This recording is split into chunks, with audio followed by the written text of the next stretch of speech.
So welcome back to this last case for this week of Paranormal Friday.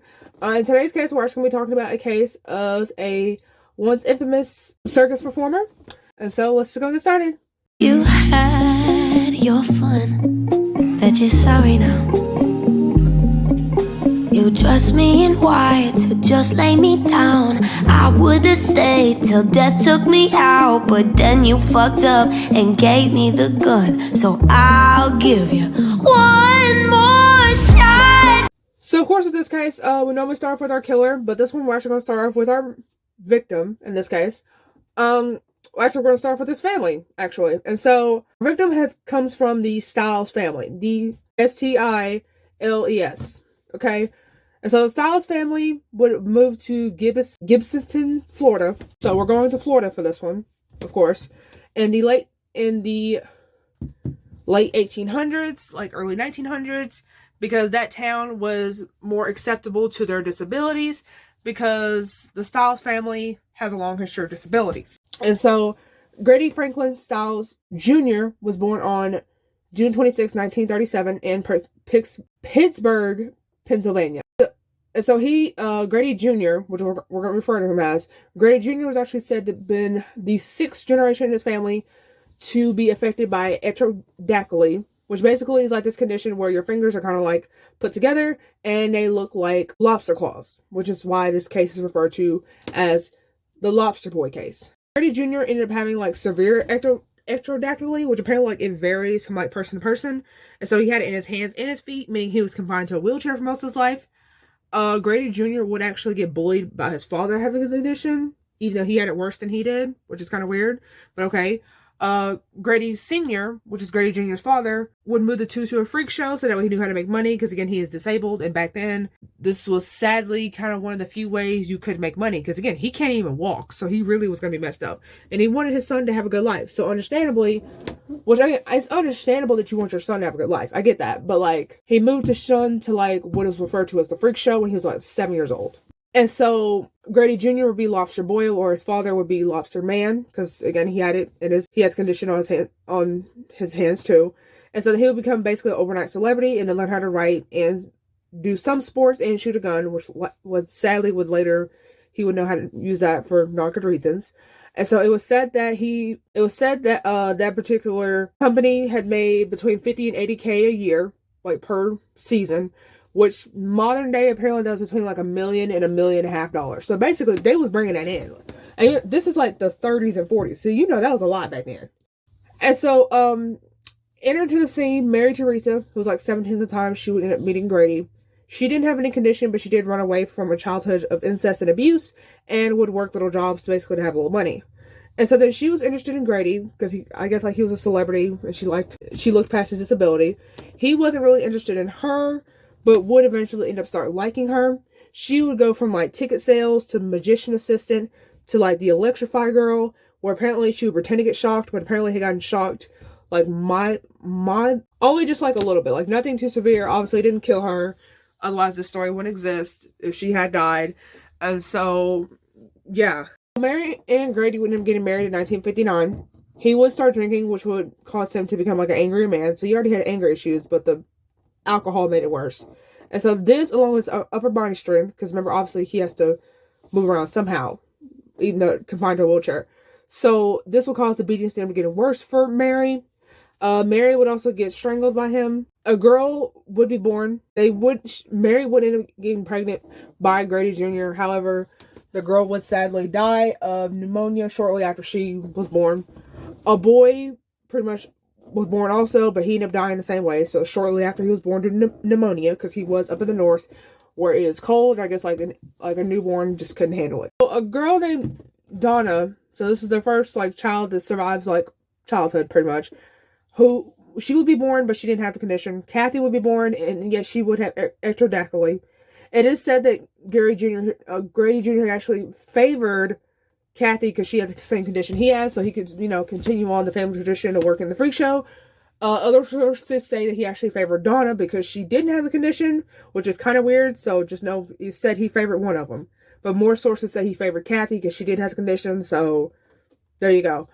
Despite this, he still beat all three of them, but Kathy's beatings were apparently like less severe. And so then one day in 1973, Grady had apparently gone on top of Mary, ripping her like panties off, and then ripping her IUD device out of her, which obviously an IUD device is used to prevent pregnancy. Here's a picture of it right here. I guess like this is like the final straw for Mary. She takes the kids and leaves after 15 years. She would end up like not showing up to court. So I guess I don't know if she knew like how it worked, or she didn't have a way up there, or she just didn't want to go to not see him again. She didn't show up to court, which sadly that would give like Grady like automatic custody, because obviously if you cared about your child, you would show up regardless. And so then Mary would remarry Harry Glenn Newman, who was known as the world's smallest man. Couldn't find a picture of him, sadly, otherwise I would happily show you. They would have a son who they would name Harry Newman Jr. And so Mary and Harry Sr. would end up divorcing. So that's the last we hear of Harry Sr. Grady Jr. would get married to a Barbara, who had a son also named Grady Stiles. This is Grady the third, who also had electrodactyly. So Grady, the father, would have Kathy and Grady the third being circus acts, because again, they had the condition. Wherever they went in public, their limbs would have to be covered, because Grady Jr. did not want people to see them for free. Like, they had to pay if you want to see, like, what we got. And so Grady, I don't know, I guess he had, like, enough money. He was able to retire in, like, his late 30s, but his children would still work. And so, obviously, with them being underage, I guess, like, he still went with them. And so, Donna had run away when she was 15 to be with an 18-year-old named Jack Lane, apparently, that she had fell in love with. She returned, apparently, when she was 17, but it's believed she lied about a pregnancy just so she can get permission to get married, so that way she wouldn't be unwed with a child. Because back then, I think this was, like, 1978, that was still considered a little, like, taboo. I don't know why they waited the night to do this before the wedding. Donna, Kathy, Grady the third, and Barbara were in one room getting ready to leave for, like, to go get the wedding dress. Because, again, they're getting married, like, the next day. So, yeah. While Grady Jr. apparently was in another room with Jack, the fiance. And so then apparently a shot would be heard. Donna would run into the room because she knew that her father did not like her fiance. She runs in, finds Jack dead with 2 shots in the chest. Obviously, apparently he had died, sadly, in Donna's arms. So then Grady was still in the room, apparently smiled at Donna and said, "Better him than me." So then Grady would claim self-defense, saying that he would obviously lose in a battle against a 18-year-old able-bodied man, and when clearly he is an older man with disabilities. Now, he never has been the type to use his disability as an excuse, but when it comes to murder, we're using it as an excuse today. He would end up getting third-degree murder, but due to his disability, he would go on probation and house arrest for 15 years. This was also said because it was too expensive to take care of him with his condition, along with cirrhosis, which is basically like something wrong with his lung from like smoking, and then he had another issue due to his drinking. So then Barbara would divorce years later, and Grady would end up starting his own freak show business instead of like being with his other people. And so then Mary would come back due to a Grady that didn't drink due to him being on house arrest, and she fell in love with him all over again, because I guess he was a charming person. They married again. He would start beating Mary again, and so he would start beating Mary, his children, and grandchildren, because remember, his kids are grown this time.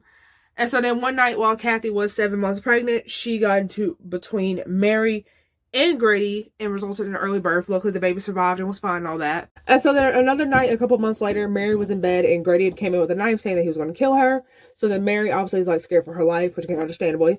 So then like Mary goes and gets her son, Harry Jr., says, like, I need something done by him. And so Harry obviously didn't want to commit this murder. So he goes and gets, like, Chris Wyant, who apparently was a 17-year-old, who, like, apparently knew how to get the job done. So then Chris goes and gets a friend's gun, and they pay Chris, like, $1,500 to do it. Which apparently, $1,500 to him, that was, like, enough. And so on November 29th, 1992, Chris would knock on the window, and apparently that was a signal for Mary and Harry Jr. to leave. And so to which they do. And so then Chris would go into the house, and Grady would be killed by 3 shots to the head from the back, because Grady apparently is watching TV in his underwear on the couch when he is shot. And so then police would also get called, because apparently, like, they had a maid that found the body. The story that they gave is that they were visiting family, and they just came back and found Grady dead. And so the police didn't buy it, because it just happened to be a coincidence you were gone. And so Mary and Harry Jr. were questioned again. Harry Jr. would be asked to take a polygraph test, and he failed. Harry Jr. would confess that Mary had asked him to do it because she was concerned for her life. While this was going on, Grady Jr. would eventually end up getting buried It was actually said that only 10 people attended his funeral, and that no one wanted to be a pallbearer. And so Chris would end up getting involvement and get 27 years. Mary would claim battered wife syndrome and get 12 years for manslaughter. Her own lawyer had even sent in a tape with no sound that made it look like Grady was choking his own son, about to kill him, in an attempt to get off to prove that Grady Jr. was a violent man. However, somehow a reporter would end up finding like that same tape with sound, and it was actually them just playing around. Like they were playing around like a father and son do. And so that reporter would ironically end up getting death threats. So then Mary was offered 5 years, and she said no, and was apparently somehow given 3 years, to which she was already served. His own kids would actually say that they were being abused too, including like Kathy's early birth. Like he beat her to the point to where she gave birth early, and Donna's fiance getting killed to prove that he committed murder once, he could do it again. So then, of course, the court asked, like, why can't you just leave? Because you did it once, and also, why would you even come back? And she felt that they could easily be found due to deformities, because it wouldn't be that hard, because not a lot of places would accept you with the deformities that you have. Harry would get life in prison and died in 2014, sadly. Chris will get released in 2009. Mary was released in 2000 and had went back to Gibson, but not with open arms. The town saw Grady Jr. as a celebrity, and they didn't like that he was killed, regardless of what he was like behind closed doors. So even though he was a shitty person, he still brought this town like fame. And so like the Gibson town isn't really like what it used to be. The town has kind of since died down. And so yeah, that was the case of the former famous lobster boy. I hope you enjoyed my coverage on it, and I'll see you faithful in the next one. And if you think that case was interesting, I will have another high profile case for next week. Bye.